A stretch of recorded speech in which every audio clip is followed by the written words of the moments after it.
Olá, boa noite. Começa agora o Jornal da Justiça desta quinta-feira, 11 de novembro. Supremo começa a julgar ações que questionam decisões judiciais que obrigam universidades particulares a conceder descontos em mensalidades durante a pandemia. Para instituições de ensino superior privado, a medida impede a negociação individual e desconsidera a situação financeira de cada estudante. Esse é um dos destaques da edição de hoje. Você confere também. Por unanimidade, plenário do Supremo decide que servidor, cônjuge ou companheiro de diplomata pode ter exercício provisório no exterior. STF declara que norma do Tocantins sobre corte de energia de consumidor inadimplente é inconstitucional. Tribunal Superior Eleitoral mantém afastamento de vereadores cassados por fraudar cota de gênero.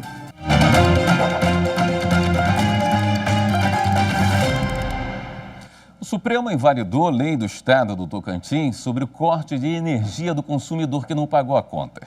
A norma estabelecia a interrupção em dias e horários diferentes das regras da ANEEL, Agência Nacional de Energia Elétrica. A lei de Tocantins proibiu o corte de energia do consumidor inadimplente antes e depois de feriados e entre meio-dia de sexta-feira e 8 horas da manhã de segunda. Mas uma norma da ANEEL determina o corte não pode ser feito na sexta e na véspera de feriado. A Associação Brasileira de Distribuidores de Energia Elétrica, que entrou com a ação no Supremo, alegou que a norma estadual invadiu a competência exclusiva da União para tratar do assunto. Para a relatora do caso, ministra Rosa Weber, o monopólio da União sobre os serviços públicos de energia elétrica está na Constituição e somente o governo federal pode legislar sobre o tema. A maioria dos ministros seguiu o entendimento da relatora, que declarou a inconstitucionalidade da lei de Tocantins.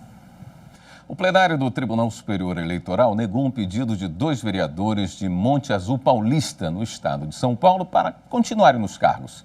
Eles foram cassados pelo Tribunal Regional Eleitoral por fraudes em candidaturas femininas da coligação em que os dois faziam parte. Os políticos queriam continuar no cargo até o julgamento final do caso pelo TSE, mas o plenário negou o pedido. É uma hipótese de fraude à cota de gênero. Há outros elementos probatórios. Uma coisa é você abrir a instrução aqui no TSE. Outra coisa é você constatar os elementos de prova que há nos autos. Há um depoimento dessa senhora dizendo que registraram a candidatura dela sem ela saber. O auxiliar de construção civil não vai receber adicional de insalubridade por manuseio de cimento. Segundo decisão da 4ª turma do Tribunal Superior do Trabalho, não há previsão legal para o pagamento da parcela nessa atividade. O homem alegou no processo que trabalhava em canteiro de obras, tinha contato permanente com cimento e argamassa e inalava partículas de resina, óleo e pó. Segundo ele, as atividades poderiam ser caracterizadas como insalubres em grau médio ou máximo. Com base em laudo pericial, o juízo de 1º grau deferiu o pagamento do adicional.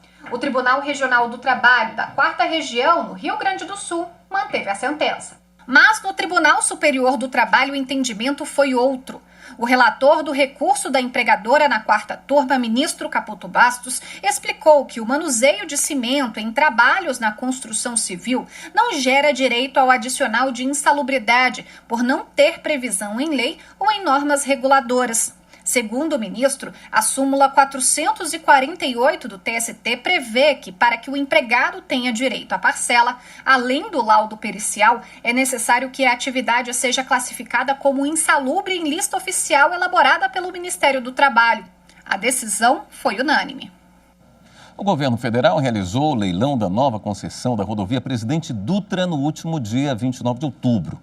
Para garantir que a licitação do principal entrocamento rodoviário do país ocorresse sem empecilhos judiciais, a Advocacia Geral da União contou com o apoio direto de dezenas de advogados públicos federais.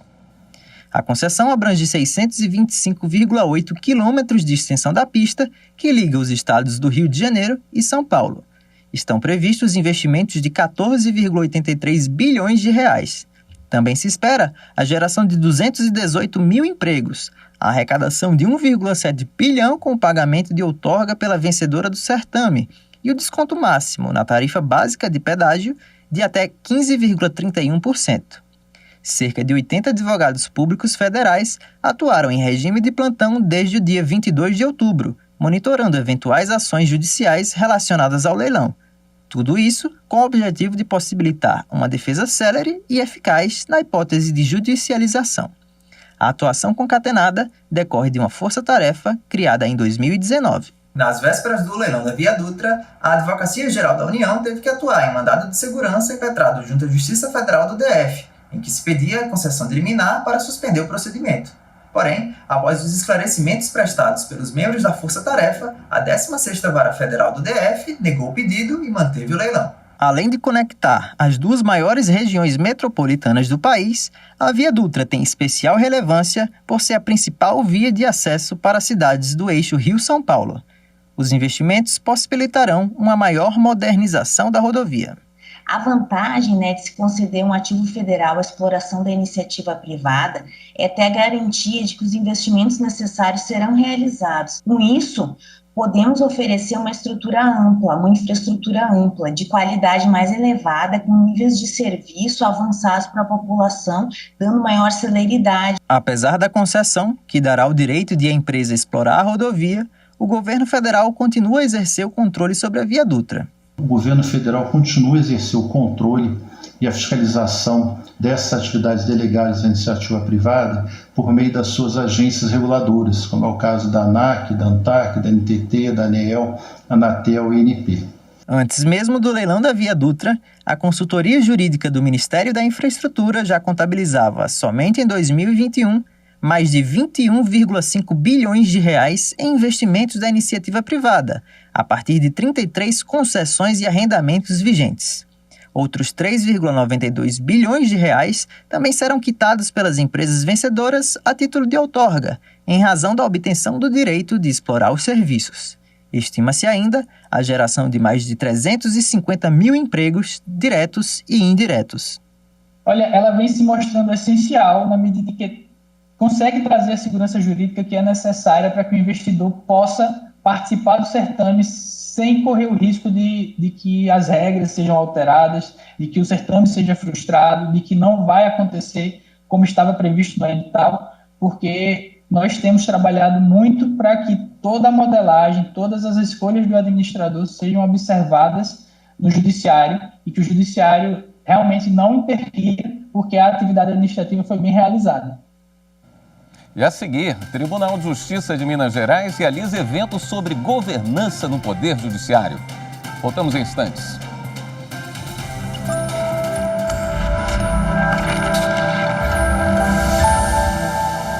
A Constituição Federal de 88, ela tem foco na democracia e nos pressupostos de liberdade e igualdade social que também fundamentam o Estado Democrático de Direito e faz parte também dos anseios do povo brasileiro.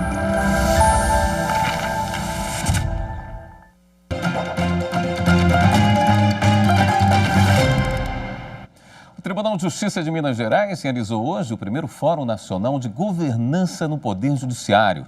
Sobre isso a gente fala ao vivo com o repórter André Vasconcelos. Oi, André, boa noite. Oi, boa noite, William. Boa noite a todos. Olha, o evento terminou agora há pouco aqui em Belo Horizonte. Esse foi o primeiro encontro dos tribunais de justiça brasileiros para discutir práticas de governança adotadas pelo Poder Judiciário. A ideia é avaliar, direcionar e monitorar os resultados dos serviços prestados à sociedade. O programa tem como referência diretrizes estabelecidas em Minas Gerais e prevê ações e troca de conhecimentos entre os tribunais de justiça de todo o nosso país. Vamos acompanhar agora a reportagem para ver como foram os trabalhos ao longo de todo o dia.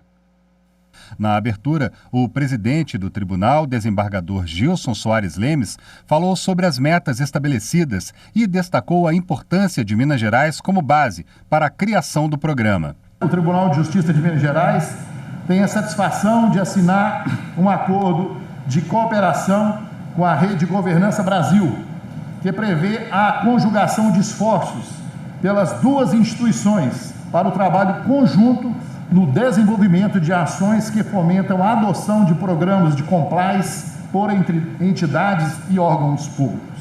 O ministro Luiz Fux, presidente do Supremo Tribunal Federal e do Conselho Nacional de Justiça, gravou uma mensagem e falou da importância da integração entre os tribunais de justiça. Entendo que governança, eficiência, inovação tecnológica e transparência são vetores estratégicos que devem impulsionar a diversificação do modo de se pensar e de se fazer justiça no Brasil. Criada em 2019, a rede tem centenas de voluntários que atuam nas mais diversas áreas no mercado, no Brasil e também no exterior, estruturados em comitês temáticos que buscam integração e sinergia entre órgãos públicos e entidades privadas. E o Tribunal de Minas está dando um exemplo para o Brasil todo, né? Da coragem de implantar a governança, porque tem que ter coragem também.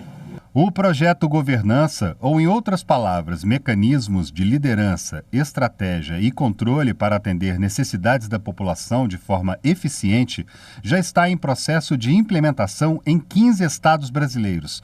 Após a assinatura do acordo entre o Tribunal de Justiça de Minas e a Rede Governança Brasil, foram apresentados cases de sucesso no Judiciário Mineiro e palestras sobre a importância da implementação da governança no Sistema Nacional de Justiça.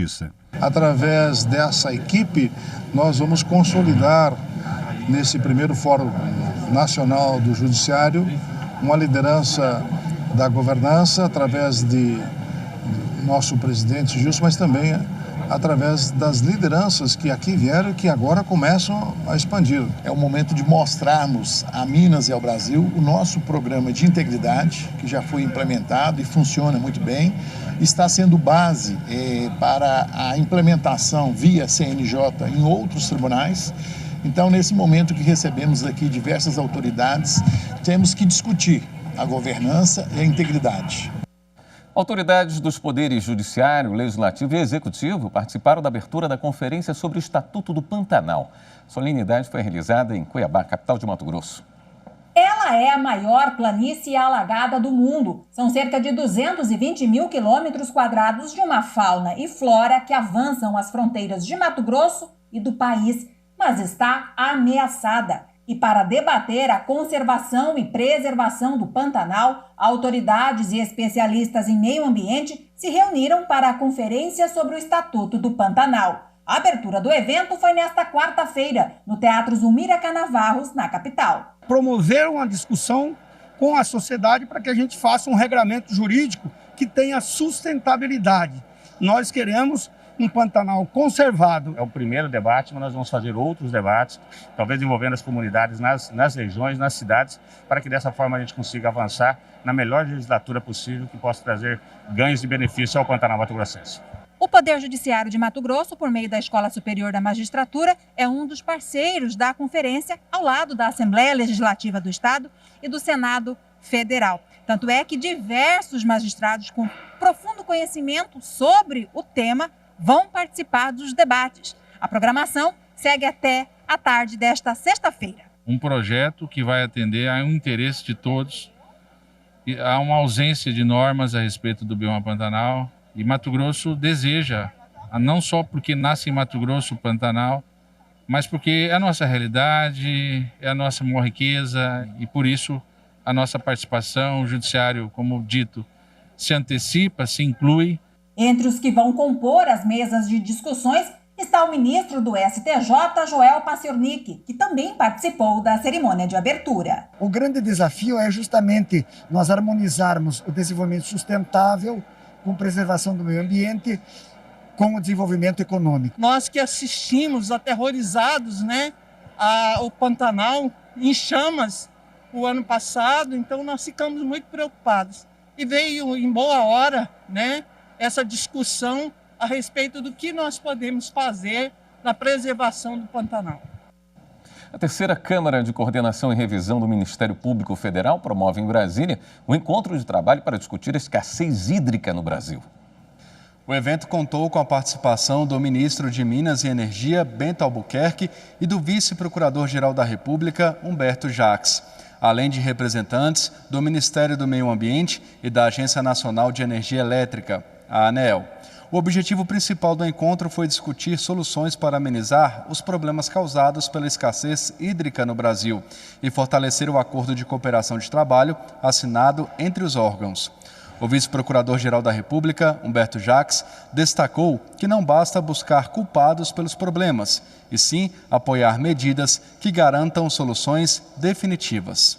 Nós não somos protagonistas desse problema, tá? Mas nós somos catalisadores da solução. A gente tem a tarefa de fazer com que todos eles conversem, inclusive conosco dentro, e que essas conversas sejam produtivas, resolutivas e impactantes do problema. Nos últimos meses, o Brasil tem vivido uma das maiores escassez hídrica da história. Para se ter uma ideia, entre agosto de 2020 e setembro desse ano, o país registrou o menor período de chuva dos últimos 90 anos. Apesar disso, ao participar do encontro, o ministro de Minas e Energia, Bento Albuquerque, se mostrou otimista. A temporada de chuvas ou o período úmido se iniciou dentro da previsão, ou seja, em outubro, e agora continuamos fazendo monitoramento e acompanhamento para ver como isso se irá desenvolver até o final do período úmido que está previsto para abril de 2022. O encontro de trabalho escassez hídrica, aspectos energéticos, econômicos, ambientais e sociais também conta com a participação de servidores do Ministério do Meio Ambiente. Os debates seguem até esta sexta-feira. E no próximo bloco, a sessão de hoje do Supremo Tribunal Federal. Voltamos em instantes.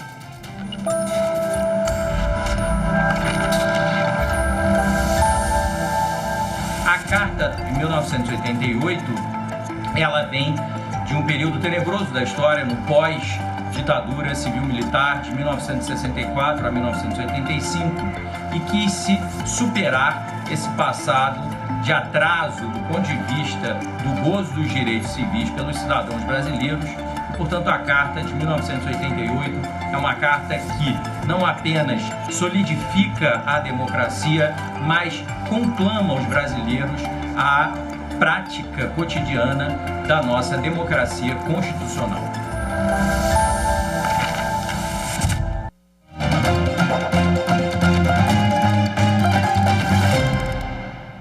O Supremo Tribunal Federal começou a julgar 2 ações que buscam a suspensão de todas as decisões judiciais que concederam compulsoriamente desconto linear nas mensalidades das universidades durante a pandemia da Covid-19.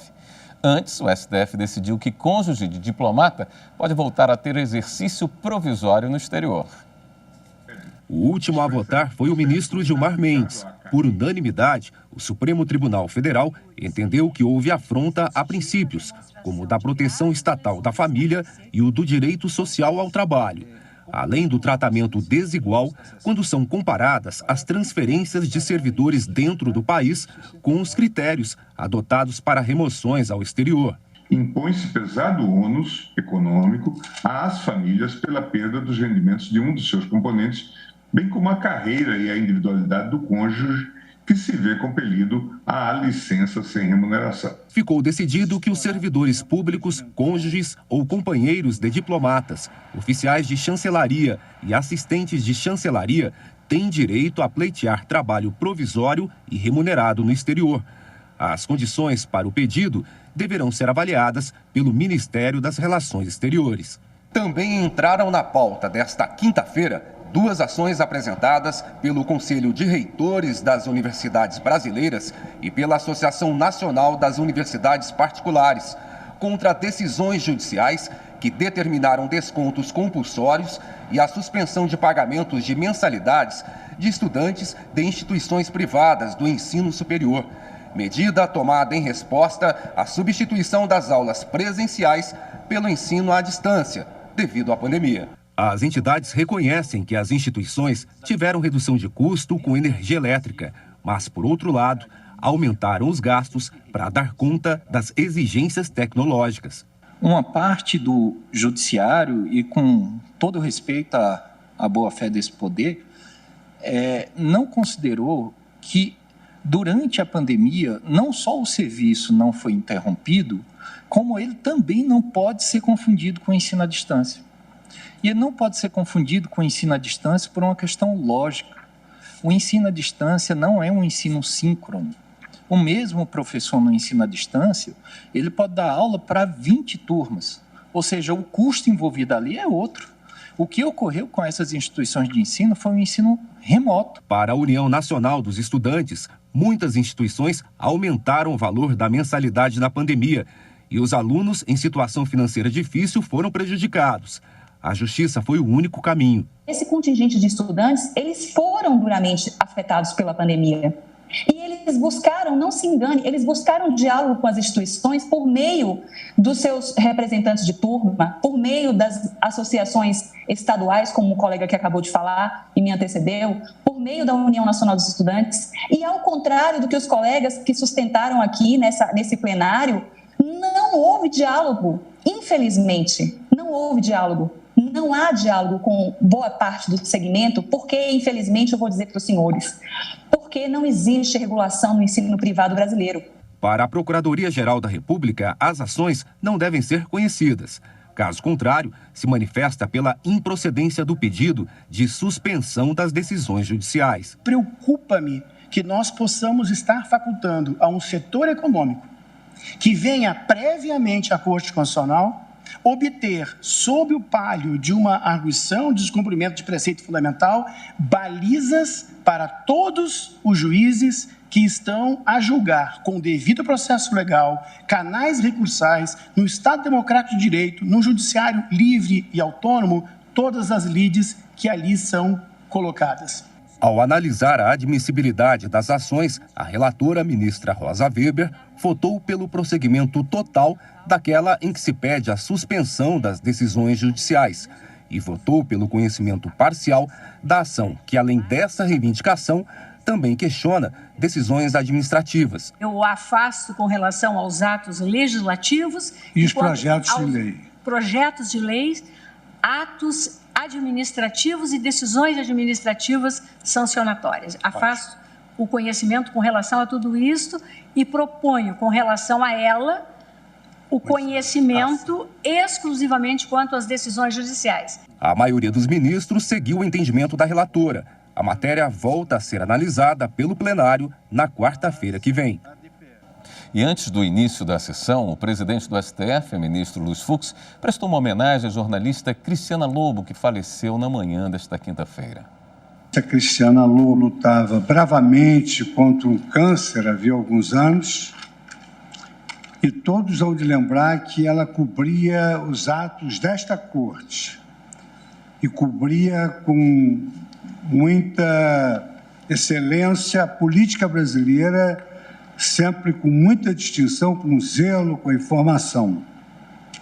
De modo que tenho certeza que, com o apoio de todos os senhores, em nome da nossa Corte, do Supremo Tribunal Federal, eu presto aqui as condolências à família, aos amigos, aos colegas de profissão e a todos que se sentem muito por esta lastimável perda no dia de hoje. O ministro Dias Toffoli se manifestou em nota sobre o falecimento da jornalista. Para Toffoli, Cristiana Lobo construiu reputação de profissional séria, dedicada e atenta a todos os detalhes do cenário político e institucional do Brasil democrático das últimas décadas. O ministro Gilmar Mendes também registrou pesar pelo falecimento da jornalista e afirmou que, dotada de uma habilidade de comunicação única e de extrema capacidade de leitura política, Cristiana Lobo deixa um legado imenso para o jornalismo brasileiro. O presidente do Tribunal Superior Eleitoral, o ministro Luiz Roberto Barroso, em nome da Corte, ainda ressaltou a coragem, a seriedade e a independência de Cristiana Lobo. Já o presidente do STJ, ministro Humberto Martins, ressaltou a trajetória profissional da jornalista, que sempre foi marcada pelo compromisso com a cidadania, enquanto grande exemplo do pleno exercício da liberdade de expressão e da consolidação da emancipação feminina na sociedade. O Jornal da Justiça fica por aqui. Uma boa noite para você. Até amanhã.